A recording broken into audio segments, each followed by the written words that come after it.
What's up, guys? My name's Chronic, your host here on this Destiny 2 video, and today we're going to be talking about the top 5 weapons in PvP Crucible. It's been so long since I've done a top 5, and I love doing top 5s, my favorite series to do, and you guys absolutely love them, and you love those swishy colors and the crazy emblems and little thumbnails. I'm not sure what I'm going on about, but I love doing it, and if you do love it too, make sure you leave a like down below. I really appreciate it, and it really helps the series go along, and if you have any other ideas for future top 5s, let me know. I love doing crazy, weird top 5 ships, top 5 NPCs, well, maybe not that, but like top 5 vendor roles, top 5 PvE, all this stuff, crazy top 5 shotguns, top 5 plays, I don't know. I'll try to get creative and have some fun stuff, but yeah, if you do, yeah, like down below. And of course, subscribe for more of top 5s in the future. And if you do subscribe, make sure you click that little bell next to the subscribe button. I'm not sure what it does, but click it. Maybe you will find out what it does. We have no idea. Nobody knows. I don't know. Anyways, coming at number 5 in the top 5 PvP weapons in Crucible is gonna be the Scatlock, the crowned AK-47 from the Crucible in the beta. Everyone knows this weapon. It was the average assault rifle that we all know and loved from the beta. It's gonna be that weapon that we all know, and I gotta say, this weapon is actually pretty fantastic. The best part about it is its clip size of 45 if you have that second perk there. The different sights you can get on it are just kind of different ranges and impacts. The bottom one just seems completely useless. So if you want a close quarters one, I'd say top sight. Middle one obviously is going to be the longer range ones. Overall has well-rounded grip, reliable and sturdy. It's just overall average gun in every possible way. For the second line there, I would say go with the bottom one for getting more ammo in a clip. The difference is 3 bullets, but it does also increase your stability and your reload speed, which is very important for this weapon because it needs more stability and it does not care about range. The last one, improved stability and accuracy when the magazine gets lower. So if you're fighting an enemy and you kill off one enemy, another one comes out of nowhere, that second clip, that second half of the clip will actually just be better and more accurate. You can do a longer range engagements, and it's just overall a better side of the clip, and it's great for clutching out different moments. Overall, the impact is kind of average, the range is average, stability is kind of average, just a little below average if I'm going to be honest. Its handling is above average for an assault rifle, and its reload speed is kind of above average for an assault rifle. This weapon is just a kind of average assault rifle. If you don't know what to pick, pick this one. It has a bit of a kick to it, so it's a little difficult to use in a couple of different scenarios, but it kind of dominates the mid-range engagements very, very well. It doesn't do well at short or long range, but it does well at those mid-ranges, so if you work together with your teammates, this weapon can melt them pretty fast. And I also gotta say, this weapon does look pretty nice with calices selected. Very gold, black, and white. Very nice, very nice. Coming in at number 4 in the top 5 weapons in Crucible, I'm like losing my voice right now, is the Mida mini tool. This is going to be the SMG that pairs up with the Mida multi-tool. Everybody knows this. You have to get this on the exotic quest line for the Mida multi-tool exotic scout rifle. This weapon is incredible. I gotta say, one of the best parts about this, again, is its clip size. The SMGs suffer from having small clips, having to reload all the time. It not only has a higher clip size, it also has the alloy magazine. Faster reloads when the magazine is empty makes it so, again, you can reload if you can reload really fast if you're having a problem and you run out of bullets in your thing. It also synergizes very well with the Mida multi-tool, giving it increased speed benefits when the Mida multi-tool is also equipped. I'm not sure if this is just running speed. This could also be reload speed, but I'm not too sure. Don't quote me on that. And of course, its regular kind of intrinsic perk is lightweight frame. You can run fast with this weapon while it's equipped. I gotta say, this weapon is amazing for super control. If you see somebody running at you with a super, this weapon can absolutely melt them. Most SMGs are very effective at melting super people, but the problem is they can usually kill you if they hit you with their first shot. If somebody's throwing hammers at you, if he misses his first hammer, then you should be able to kill him on that second, before that second one comes out, if you've got a lot of shots on target. And again, if you run out of shots in the clip, you can reload really fast, but 37 should be plenty to deal with those guys, and it is a dominator at the close range engagements for everything else. Other than close range engagements, I'd say this weapon is just absolute trash category. It cannot reach in the mid-range or long-range engagements. I would say just pair a longer range weapon with this, maybe a higher range assault rifle, or even the Mida multi-tool, which pairs with it very nicely because that has the longer range engagements locked down. Coming in at number 3 in the top 5 weapons is going to be one of my favorite ones, the Origin Story Vanguard Auto Rifle. This thing is amazing. You can have it from the campaign. If you just see as you go along, you have like a choice of 3 different weapons, a scout rifle, a pulse, and this weapon here, an auto rifle. The scout rifle is explosive rounds, by the way, but this one you can also get and have it randomly drop from Zavala when you give him tokens and all that stuff. And this one is amazing. The most bestest, I just said that, is the Rampage perk on the very end there. Kills with this weapon temporarily grant increased damage stacks 3 times.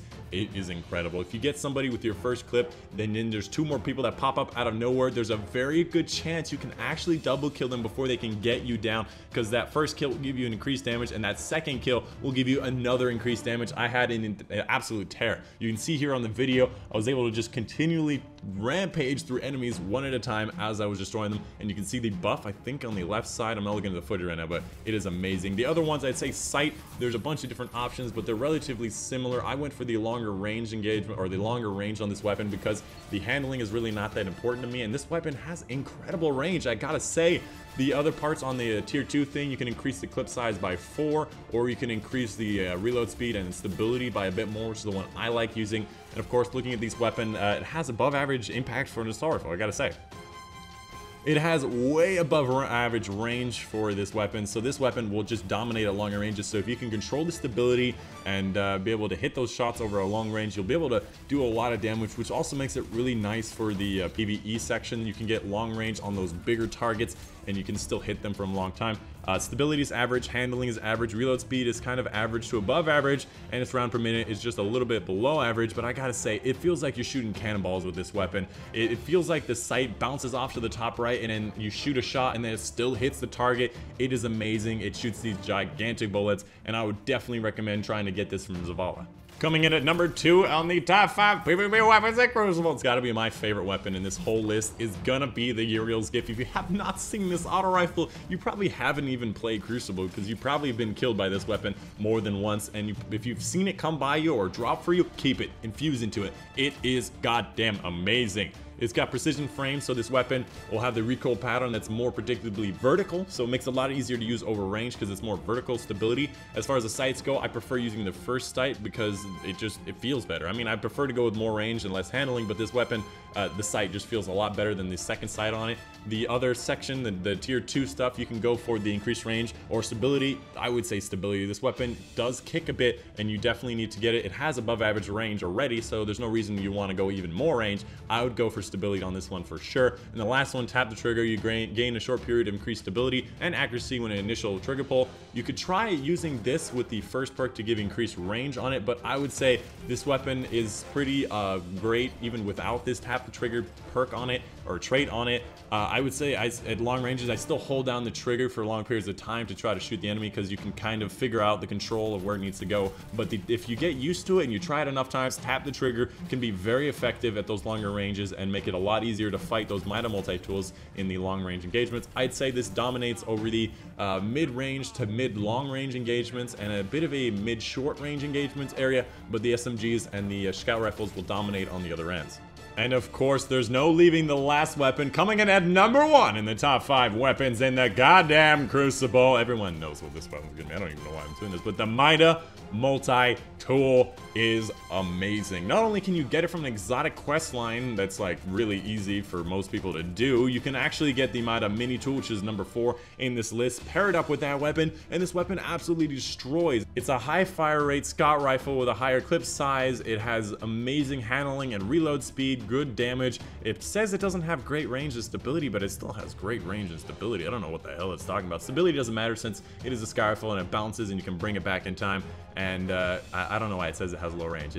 The range is fantastic. Everything in this weapon is fantastic. It reloads so fast. 16 in a magazine means you can get like 2 to 3 kills before reloading, and reloading is so fast it doesn't matter anyways. One of the most important parts of it is this weapon moves faster while you're holding the weapon, and the other one, the Mida radar stays active while aiming down sights. That's going to be the most important part of the weapon, because you can pre-aim corners, make it a lot easier to fight people. This is just everywhere. If you go into Crucible and you don't see a match with the Mida multi-tool, you're you're in a group of people who haven't played the game before, people that are below level 20, because this is ridiculous. It's everywhere. You go to trials, I haven't seen a single trials match where somebody didn't have a Mida multi-tool, and I'd say like 90% of them, every one of them had a Mida multi-tool. This is the engagement range, which should tell you that there's a lot of weapons that will counter this weapon. Because it's such a long range engagements, you should try using a lot of these short range engagement weapons, like a lot of the SMGs, maybe even the Last Hope sidearm seems to destroy people because they think that this weapon is so powerful, which it is, but they kind of cut off at the very close range engagement.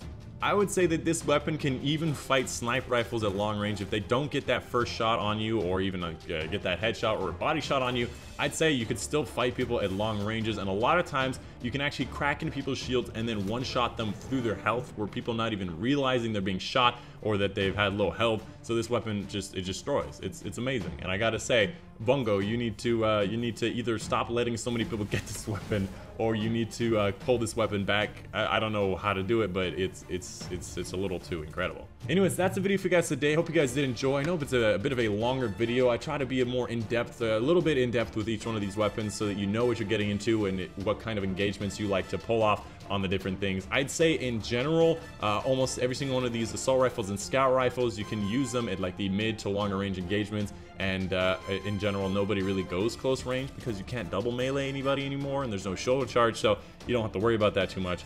Anyways, that's the video for you guys today. Hope you guys enjoyed. If you did, make sure you leave a like down below. Again, it really helps it out. And of course, subscribe and tap that bell. Ding it, ding it, ding it. As long as you ding it like an odd number of times. I don't know why, but ding it an odd number of times. We'll see what happens. And you can be updated by, you know, my push notifications whenever I upload a video. I've been your host, Iconic, and I'll see you guys on the next one.